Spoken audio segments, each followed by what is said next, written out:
Hi, kids. Hey, Welcome to another episode of Bad Pop Song, huzzah! the show where we take you on a magic carpet ride through my wondrous world of musical cringe, film, and TV reviews. I, of course, am Beau. That's a Beau. Also with us is Dan. Hi, I'm Dan. Dan. So, here's what you're going to do right now. Oh, he has orders. This is your edict, I guess. I don't even know what I'm saying half the time. Just do us a favor. Go to badpopsong.com. Check out other episodes, things that Beau has written, including some other reviews, some stuff that Beau has sung, which is awesome, and everything else that you can imagine about Beau. Well, maybe not necessarily that much, because you can imagine a lot. I think Bad Pop Song could have even more Beau than it already does. Wow. But right now it has probably just enough Beau. Just enough Beau. Just enough that you can handle. Badpopsong.com. Well, just enough Beau. One of these days I might overwhelm you with the whole Beau explosion. So, Beau explosion. I don't know if everybody can handle. I don't even know if I can handle that. So. Anyways, go badpopsong.com. Yes, please. What are we talking about today? Oh my gosh, we are talking about the CBS Paramount Plus hit television series Matlock. Oh, with Andy Griffith, whatever his name is. Nope. Because I was about to say that show's kind of old now. Nope. A few decades. This is like a reboot of sorts. Oh. Yes. It is a gender flipping kind of reboot. Oh, okay. It stars Kathy Bates as Madeline Matlock, and one of the only things that's tied to the original Andy Griffith show, which ran from like the mid 1980s to like the early 1990s. Mm-hmm. The only thing that takes us back to that original show with this reboot is that her name is Matlock. That's it. That's it. She's not even related to the guy or anything like that. They don't bring him up or he's brought up. It's mentioned. That show is mentioned. Really? But yeah, but this is kind of my struggle. There's so much that I want. There's so much about this show that it's immediately revealed in the first episode, but it was a hit. It's been renewed for a second season. All right. It had a very nail-biting season finale, and actually, believe it or not, much of this series is very like edge of your seat kind of nail-biting stuff. It's interesting. It's so well written, and the performances are the acting is superb. But yeah, I don't even want to. I feel like I don't even want to give away like. The big reveal that is in the first episode anyway, because I just want anyone who hasn't watched it yet, and it is readily watchable and on Paramount Plus. So I don't know what to do. I don't know what the struggle is here. I have no idea. I don't know what to tell you. Well, let's just talk and see what happens. Okay. Yeah. So whose bright idea was this? What led to this being made? I think Kathy Bates had a lot to do with it. Yeah? I think she is. I believe she is one of the executive producers of the show, and it definitely is a good vehicle for her. But Kathy Bates has always been a powerhouse actor. I mean, she's an Oscar winner. Her characters are all very strong and driven and assertive and aggressive, and some of them are like your very gregarious go-getter types, but she doesn't really play passive characters at all, and I think that's been such a huge positive in her career. I think that's one of the reasons why she's so popular. And she's such a good actor. She's Mm-hmm. so different in every role she plays. Right. She's definitely not. She's definitely never been typecast or anything, you know. But I think one of my favorite films uh, of that Kathy Bates stars in is a Taylor Hackford film from 1995 called Dolores Claiborne, which is based on a Oh Stephen King yeah. novel. And she is just fantastic in that film. And it also co-stars Jennifer Jason Leigh and Christopher Plummer. And it is it's my favorite Kathy Bates film. It's my favorite Taylor Hackford film. It is also my favorite Stephen King film adaptation. All right. Yeah. So It's on all accounts. yes, it does, it does, it does. So what's the plot here aside from this person named Matlock who is a lawyer? Okay. Um, Madeline Matlock uh, is a retired lawyer Okay. who comes to New York's prestigious Jacobson Moore law firm, and she wants to work again. Oh, She misses she she misses misses the hubbub. she wants to come out of retirement. Mm-hmm. And you know, she also wants to sort of shatter that myth that, you know, that senior citizens, elderly employees are worthy Mm. and should not be looked down upon, Mm-hmm. or and or discriminated against, you know, Okay. the whole ageism sort of thing. She's All right. trying All to right. disprove all of that. So So this is an AARP friendly show. but I'm actually going to just give away the big reveal. Skip ahead a few minutes if you don't want to know. Thank you, Dan.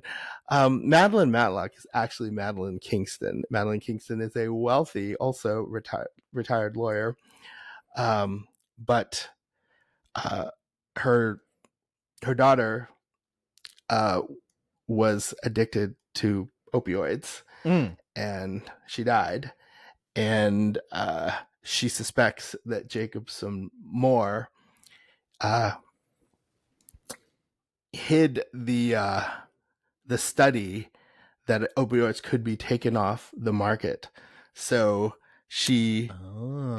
devises this plot, and this charming elderly retired woman coming out of retirement to expose Jacobson Moore. To take them down from the inside. Yeah, to take him down from the inside, to contributing to her daughter's death. Ooh. Yes, and it isn't that interesting? That's a fun little twist to it. It's a little macabre and heavy, like, and this is, it's all revealed at the end of the first episode of the first season. Okay. So I don't really feel bad for those of you, you know, who is it who I revealed may have because spoiled she for. succeeds, or is it still ongoing even as we speak? Well, I won't speak of that. Oh, but I will say that is her whole point. So she is there deceiving everyone. Okay. And but in the midst of all that, she develops genuine, true relationships. I don't think she realizes how much she you know, the camaraderie, the fellowship, the partnership, you know, the bonds that she forms with the other lawyers at Jacobson Moore. I don't think she anticipates that. Yeah. So that that is a potential sort of obstacle in her. It's like a bias in her investigating, you know. She's like, because she's like suspecting everyone, you know. But she's incredible in it. And another like outstanding performance is Skye P. Marshall, who is the attorney who is up for partnership, and she is the Skye P. Marshall character. His name is Olympia, is who Madeline works for. and Skye P. Marshall is exceptional in this. I think it is. She is. She's an up and coming actor. I've seen her in some other things. Particularly, she was a villain in the CW's Black Lightning, and she was a great villain. You know, and so to see her again in this, and I mean, she's, of course, she's in every episode, and you know, she gives powerful performances in every episode. Both she and Kathy Bates, I think, are the they drive the show for sure. Okay.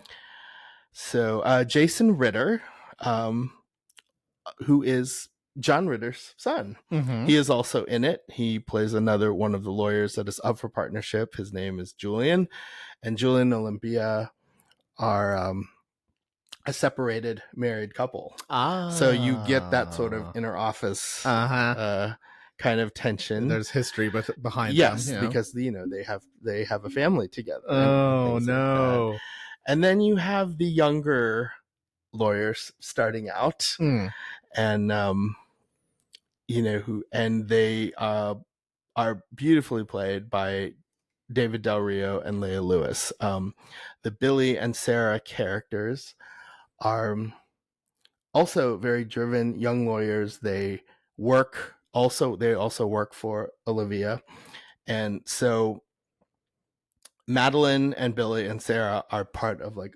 Olympia's team.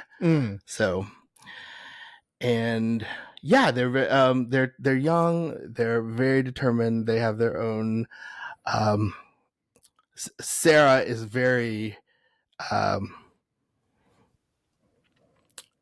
she not only is she determined, she is just willing to do anything to succeed in the firm. Now, when I say do anything, like she, you know, she doesn't mince words. She doesn't. Yeah. Ow. Sorry, my cat's clawing at me. She's not afraid to push the envelope and kind of, and she knows she's just really out to make herself known. You know, she wants to, you know, try her first case and all that sort of stuff. And Billy's the same way, but Billy is more, he's more passive, more laid back. More laid back. But definitely Billy and Sarah are, you know, they have a camaraderie. They bond because they're the two young people in the firm. And the Sarah character is also gay, which I super appreciate. Oh, that's fun. But they each separately have their own personal stories. They have their own arcs in the show, which is also enjoyable. Cool. And but yeah, I do like the fierce determination of the Sarah character. You know, on top of being, you know, in addition to being gay, you know, she's determined to make a name for herself. Right. Yeah. It's kind of that determination that you figure a woman needs to have in a male dominated field. Absolutely. Yeah. Absolutely. So it's a commentary on that. Beau Bridges is in it. Beau Bridges plays he's pretty much the senior of the firm. He is Julian's father, the Jason Ritter character, and yeah, he's not a very likable guy. He is a stereotypical greasy lawyer. Yes, who's the head of a law firm, and has gotten to that point by probably cheating everybody out of everything. Well, he knows. I mean, he generally, you know, he seems to be good to all of his employees and things like that. But you do definitely see his sort of greedy, shady side and things like that. And you definitely suspect him. He's probably number one on Madeline's list of potential suspects of who hid this study. So, but she suspects everyone. She suspects she suspects Olympia, she suspects Julian, and again,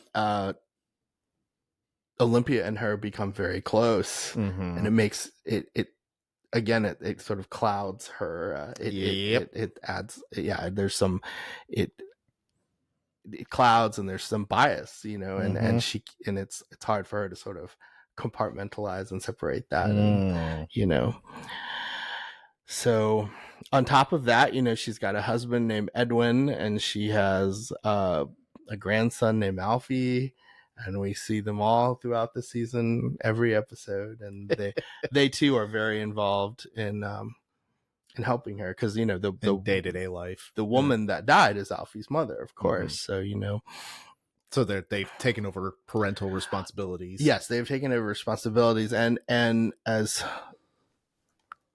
in Madeline's home, she has that board, with how when you're investigating, and with the red, you have yarns, pictures, and you have the red yarn, the connecting things, people, and then so you have her husband Edwin helping her with that, and then Alfie is like her tech guy. So he's helping her with all the hacking. Oh, that's hilarious, sort of thing. So I mean, there's something in the show for everybody. Yeah, really. There's drama, there's office politics, there's romance, and tension, and and then there's cool tech stuff too, because again, she has to do like a lot of hacking, and like breaking into computers and things like that. So it's a lot more than you would expect it to be. Right. I found it very enjoyable, and you know what? I got my husband hooked on this show, and this is something that is so out of his wheelhouse. Like he would, but I think he was just kind of under duress. I think I just hogged the TV one night, You're watching this, and you know what? He got a little hooked on it. Maybe not quite as hooked as I was, but I mean, I felt like, okay, he's got to deal with Matlock tonight, but then he'd be like, oh, like he'd be watching it, and getting into it, like, ooh, okay, all right. And but yeah, the season finale is just a nail biter, cliffhanger kind of season finale that just, oh yeah, I'm on pins and needles waiting for the next season of this show. So whenever that happens, yeah, it'll definitely hopefully in the fall. It'll be in the fall, but yeah, I'm just. It got renewed very early, like early ratings of the first couple of episodes. They were like, "Yep, we're renewing this." So got to keep it going. Absolutely. But great characters. I think what adds, there's even like a romance triangle. Emmy Wakor plays Elijah Walker, another lawyer, and he has a little thing with Olympia and Elijah. So there's a little bit of a love triangle between Olympia, Julian, and Elijah. So, it's, again, something for everyone. There's always something going on. Lots for the writers to work with. Yeah, you get it. And you get a peek into Sarah's dating life, girl she's dating who works there at the firm, and you see more than a glimpse of Billy's personal life too. So I'm telling you, this show is I love this show. I just love it. I didn't think I'd like it. When it started back in September, I popped on the Paramount Plus, and I was like, Matlock, Kathy Bates. Wonder what's up with this. I'll watch one episode. I'm probably not going to like it. And man, it surprised you. It very much surprised me. So, yeah. So I believe, if I remember correctly, the original Matlock was sort of a crime of the week sort of thing. Each episode being relatively self-contained. How self-contained is this one, or is it like multiple cases going over multiple As episodes? far as the cases, it, there are different cases in each episode, Okay. which drives the fun Mm-hmm. and the and and and and what just draws you in, Okay. because they're really they're good cases and they're relevant, they're socially and politically relevant too, Okay. so that really adds to the, I think, to drawing you into the show, Okay. and as because she dives into those cases, and then Mm-hmm. she's also trying to save, she's all, she's got her whole, the whole, like, who got rid of the opioid study, she's Mm-hmm. got Mm-hmm. that. Oh, that's always in every episode, but then each episode has a new case Okay. that the team has to work So on, it very much is a modern whatever of the week sort of thing, where you have an overarching plot or multiple plots, but there always is something new that you could pick it up just an episode and still get into it, but you might still be kind of like, I don't know what's going on here, but this is still fun. Yeah, absolutely. And Mm. that's what's cool about each episode being a different case. Mm-hmm. I remember there's one in particular, where there's sort of a developmentally disabled kid who's accused of murder, and it, there's uh uh what's the word? Oh, sexual harassment Ah. and that sort of thing, wrongful death, sort of stuff, the sort of type of a case. Mm. Um, it's there's and she invests in all of them. Mm. The Madeline character invests herself in all of these cases, Right. and she relates them all, like, to her own experiences in Mm. life, where she's finding some kind of common ground with the clients that they're representing, Interesting. and she gets her time, even though Olympia is the head lawyer, the lead Mm-hmm. in all the cases. I mean, Madeline gets her moments where she gets to Say her spiel. yeah, she gets to be, she's always in the courtroom, but sometimes she gets to lead the case, so Mm-hmm. she's always, yeah, she's a step ahead of everybody, so they start to really admire, like, they and respect and her investigating, Mm. because it's a very investigative kind of a show too, so. Right, right. Mhm. So we're not spending half of the episode in the courtroom per se. It's just that we only see the stuff that's pertinent to the mystery. Yes, you see very, you see all the perpetrators and Mm. and the and all the loved ones of the innocents and things like that. So, and she encounters all of them, and she interviews and interrogates, and again, what's fun about the show is she always assumes, like, different identities. I mean, she's already assuming an identity Right. already, but then in her investigation, when she's talking to people trying to get information, the characters that she is assuming is it's always fun. That's what's kind of cool and caper, about it. Yeah. Mm-hmm, mm-hmm. Yeah, capery. So if that's a word. Oh yeah, yeah. But yeah, I'm telling you, the show is everything. I if you have not watched it already, it is, the whole entire first season is readily available on Paramount Plus. You got to watch it. So Awesome. yeah. Now I've asked you before with television shows, Mhm. if you would play like a couple episodes or something at your 24-hour film festival. Would you play this show at your film festival? It's funny. I would. Really? Yeah, I would probably air the first 3 episodes Oh wow. of Matlock. So when would you do that? I don't. You know what? I would make it one of the primetime features. Yeah. Really interesting. Yeah. All right. I think it's that good of a show, I think. It'll And I've mentioned before, like I've gone to film festivals where they, shows that are going to be released, they'll show the the film first couple festival will show episodes or like the something. first 3 episodes or Yeah. something, and so I've gotten to experience television shows that way before attending film festivals. So yes, that's why I would include Matlock in my film festival. Interesting. Mm-hmm. Give us a star rating for it. Oh, this is a 5-star show. Absolutely. Yeah, Off the scale. off the scale. All right. Mm-hmm. How long do you think it has for it before it starts to get stale? I want to see what the second season brings. Yeah.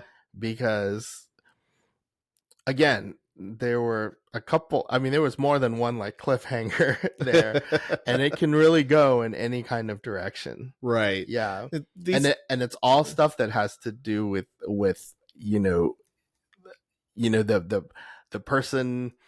the person who did hide the study was exposed, and then stuff that's going on in her own personal life that that has to do with her late daughter and her grandson, all big cliffhangers. So it can go in any direction, and I'm really interested in seeing what the second season will bring us. Yeah, a lot of these sorts of shows, they have longevity in rotating the cast out. It's that sort of ER thing, or NCIS, where they just have 7 seasons in, they have a completely different cast from what they started with. Well, I feel like they don't really have a choice, because some of the, like, you bring up ER, for instance, like ER was one of the vehicles that brought George Clooney into some of the cast members really into the light, and shot into stardom. He's starting to get film offers, and then he had his own dreams of ambitions, and of course, as we've seen, George Clooney has gone on. He directs, produces, he does all that stuff. He's got his own company, and so and it's like, these actors aren't going to be, they're not going to want to be on there forever. So these shows want other things to do. These shows don't really have a choice but to like sort of start over. And but it's tricky when you have the show named after a specific person. So Kathy Bates has pretty much said that by having her be Matlock on Matlock, that she's going to be there forever, as long as they're willing to do the show. As long as they're willing to do the show. Yeah. So we'll see. I can't answer that question. But everybody else, it sounds like that they could easily be rotated in and out. Oh yeah. I mean, what this has done for Skye P. Marshall and Jason Ritter in particular, I think they were pretty up and coming already, but this show has definitely brought them some very good, a lot of good press, a lot of good reviews, and I think this is opening doors for them for sure. So that's pretty cool. So Skye P. Marshall and Jason Ritter obviously are probably not going to want to be on Matlock forever, right? But and the younger actors, even like Leah Lewis and David Del Rio, also they were up and coming already, but I think this is already opening doors for them as well. That's cool. Yeah. But we'll see. I'm just gonna live in the moment and just sort of I know that all these actors and characters, these same actors and characters, are going to be back in the second season. So that's all I'm living for. So. See where this season goes. Absolutely. Well, that's cool. When does it normally air? You know what? I can't remember off the top of my head. Like I think it was like Friday nights on CBS. Oh, gosh, wow. Yeah, and then it was. Thank goodness for streaming. I was already I didn't watch it on regular television. I streamed it on Paramount Plus, and I watched it. Many people watch regular television anymore. Well, actually, I still do. I still watch a lot of regular television. Like I watched that Night Court reboot, which is actually super fun. Live? Yeah, when it aired. Or did you watch it streaming? No. I watched it like as it aired on NBC. Okay. Yeah, Okay. tonight's the All season right. finale of like season 3, I think. Yeah. Oh gosh, it's been on that long. Yeah, I've been watching. Yeah, in fact, it's kind of on the bubble. I'm wondering if they're going to renew it, but I really enjoyed it because it really takes you back to those multi-camera angled sort of sitcoms, especially the way the original Night Court was. Oh yeah, I adored the original Night Court. Well, John Larroquette is also in it, right? So that's a big draw.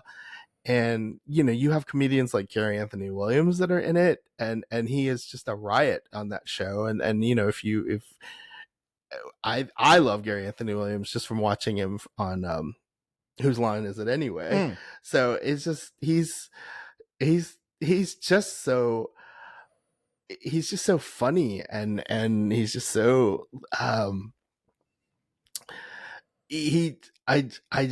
love how like loud and gregarious he is, and he had his comedic performance is just it makes such a huge impression. Like he just he just fills a room with his comedy, so but anyway, I'll have to go watch some episodes on Peacock or whatever I have access to. I watch plenty of stuff on regular TV still, but Matlock I just it dropped week to week. Like it's not like Paramount like dropped it all. Like it was in concurrence with the live. Yes. So yeah, and I would always pull it up like on a Friday night, late Friday night. It would be there ready for me to watch the next episode. So there you go. I'd look at Jason. It's like, it's time for Matlock. Okay. But he'd say that, and then he would get into the shows. He would get into it. So. Sounds like that type of show where it's like, just wraps you in. Cool. Well, that's awesome to hear that you have a good recommendation for television. Oh, for sure. And we'll just wrap it up here then, unless you have anything else you need to add. No, I think I talked a lot about it. Don't you? No, you've sold me on it. Oh, wow. Whether I'll actually partake in it or not, that leads to be seen. But it definitely sounds like something that would be fun to check out if and when I ever do. Hey, well, I got the same sort of eyes you gave me when I gave you the drop. Oh yeah, synopsis. So anytime you give me those kind of eyes, I'm always happy. So it's a very interesting subplot. Mm-hmm. Regardless, thanks for watching this episode of Bad Pop Song. Hey, remember to check out the website badpopsong.com for latest episodes, musings by Beau, musings by me, music by Beau as well, and just links to the songs and films and TV shows and stuff that we talk about here. Yes. Also, be sure to like and subscribe to Bad Pop Song on YouTube. If you're there on YouTube, hit that little button down there. Otherwise, I'm just pointing to your floor. I don't know. Tune in next time when Beau continues to invite us into his magical, wondrous, bubblegum world of all things media and music to make you cringe. Yes. Until then, I'm Dan. I'm Beau. Have fun. Stay groovy.